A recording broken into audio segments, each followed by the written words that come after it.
ನಮಸ್ಕಾರ. ವೃಶ್ಚಿಕ ರಾಶಿಯವರೇ, ಕೇಳಿ, ಮುಂದಿನ ಕೆಲವು ದಿನಗಳಿದೆಯಲ್ಲ, ಅದು ನಿಮ್ಗೆ ಸುಮ್ನೆ ಸಾಮಾನ್ಯ ದಿನಗಳಾಗಿರೋಲ್ಲ. ಬದಲಿಗೆ ಇದು ನಿಮ್ಮ ಜೀವನಕ್ಕೆ ಒಂದು ಹೊಸ ದಿಕ್ಕನ್ನೇ ತೋರಿಸಬಲ್ಲಂತಹ ತುಂಬಾನೇ ಶಕ್ತಿಯುತವಾದ ಬದಲಾವಣೆಯ ಒಂದು ಸ್ಪೆಷಲ್ ಟೈಮ್.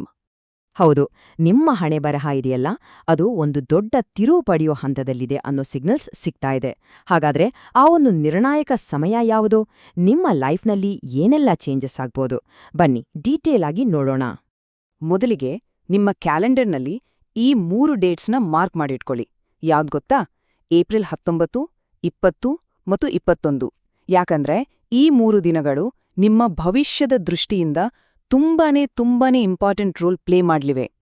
ಈ ಒಂದು ಗೋಲ್ಡನ್ ಟೈಮ್ನಲ್ಲಿ ನೀವು ತಗೊಳ್ಳೋ ಪ್ರತಿಯೊಂದು ಡಿಸಿಷನ್, ನೀವು ಮಾಡೋ ಪ್ರತಿಯೊಂದು ಕೆಲ್ಸ, ಇದೆಲ್ಲಮೇ ನಿಮ್ಮ ಫ್ಯೂಚರ್ ಮೇಲೆ ದೊಡ್ಡ ಇಂಪ್ಯಾಕ್ಟ್ ಮಾಡುತ್ತೆ. ಸೊ ಪ್ರತಿಯೊಂದು ಹೆಜ್ಜೆನೂ ಯೋಚನೆ ಮಾಡಿ ಇಡೋದು ತುಂಬಾನೇ ಮುಖ್ಯ ಆಗತ್ತೆ. ಸರಿ, ಹಾಗಾದ್ರೆ ಮೊದಲು ಈ ಟೈಮ್ನಲ್ಲಿ ನಿಮ್ಮ ಒಳಗೆ ಅಂದ್ರೆ ನಿಮ್ಮ ಮನಸ್ಸಿನಲ್ಲಿ ಏನೆಲ್ಲ ಬದಲಾವಣೆಗಳು ಆಗತ್ತೆ ಅಂತ ನೋಡೋಣ. ಯಾಕಂದ್ರೆ ಇದು ನಿಮ್ಮ ಸೆಲ್ಫ್ ಕಾನ್ಫಿಡೆನ್ಸ್ ಮತ್ತೆ ನಿಮ್ಮ ಇನ್ನರ್ ಪವರ್ ಎರಡೂ ಹೆಚ್ಚಾಗೋ ಸಮಯ.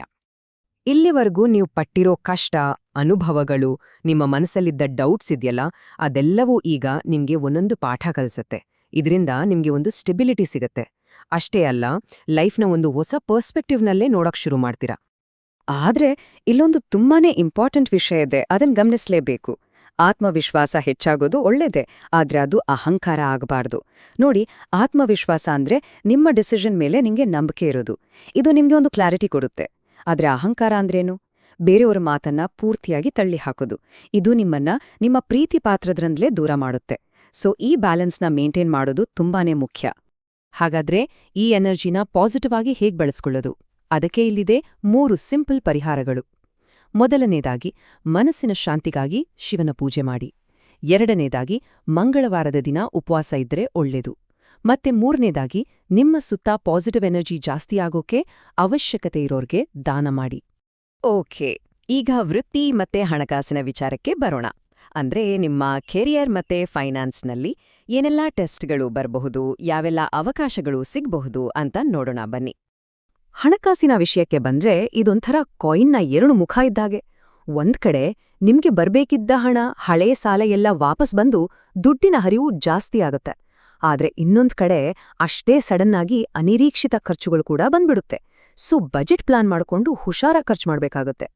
ನಿಮ್ಮ ಪ್ರೊಫೆಷನಲ್ ಲೈಫ್ನಲ್ಲೂ ಇದೇ ತರದ ಒಂದು ಡ್ಯೂಯಲ್ ಸಿಚುವೇಶನ್ ಇರುತ್ತೆ. ಅಂದ್ರೆ ನಿಮ್ಮ ಕೆಲಸ ನಿಮ್ಮ ಸೀನಿಯರ್ಸ್ ಕಣ್ಣಿಗೆ ಬೀಳತ್ತೆ, ನಿಮಗೆ ರೆಕಗ್ನಿಷನ್ ಸಿಗತ್ತೆ, ಪ್ರಮೋಷನ್ ಸಿಗೋ ಚಾನ್ಸಸ್ ಕೂಡ ಇದೆ.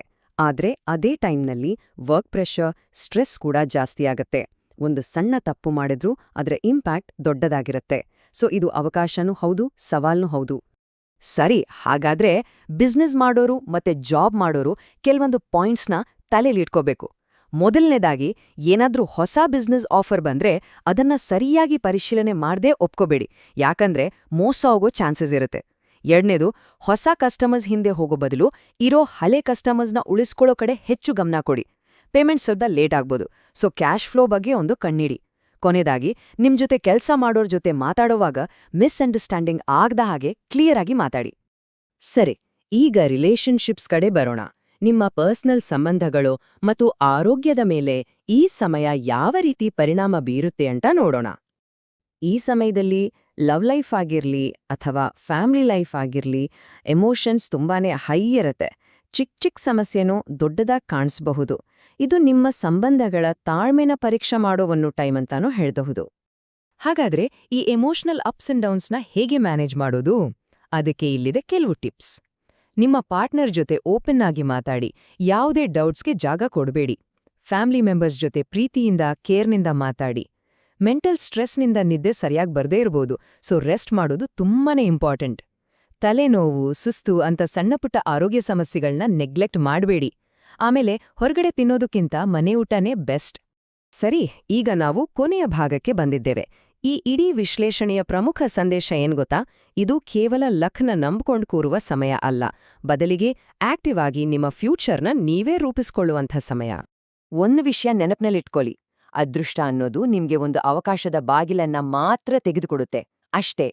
ಆದ್ರೆ ಆ ಬಾಗಿಲಿನೊಳಗೆ ಕಾಲಿಟ್ಟು ತಾಳ್ಮೆಯಿಂದ, ಬುದ್ಧಿವಂತಿಕೆಯಿಂದ ಮುಂದೆ ಹೋಗ್ಬೇಕಾಗಿರೋದು ನೀವೇ. ಹಾಗಾಗಿ ಈ ಇಡೀ ಚರ್ಚೆಯನ್ನ ಒಂದು ಸ್ಫೂರ್ತಿದಾಯಕ ಮಾತಿನೊಂದಿಗೆ ಮುಗಿಸೋಣ. ನಿಮ್ಮ ಜೀವನವನ್ನ ಬದಲಾಯಿಸೋ ಶಕ್ತಿ ನಿಮ್ಮಲ್ಲೇ ಇದೆ. ಗ್ರಹಗಳು ದಾರಿ ತೋರಿಸ್ಬೋದು ಅಷ್ಟೇ, ಆದರೆ ಆ ದಾರಿಯಲ್ಲಿ ನಡಿಬೇಕಾದವರು ನೀವೇ. ಸೊ ಈ ಒಂದು ಸುವರ್ಣ ಅವಕಾಶವನ್ನ ಸರಿಯಾಗಿ ಬಳಸ್ಕೊಂಡು ನಿಮ್ಮ ಭವಿಷ್ಯವನ್ನ ನೀವೇ ರೂಪಿಸ್ಕೊಳ್ಳಿ.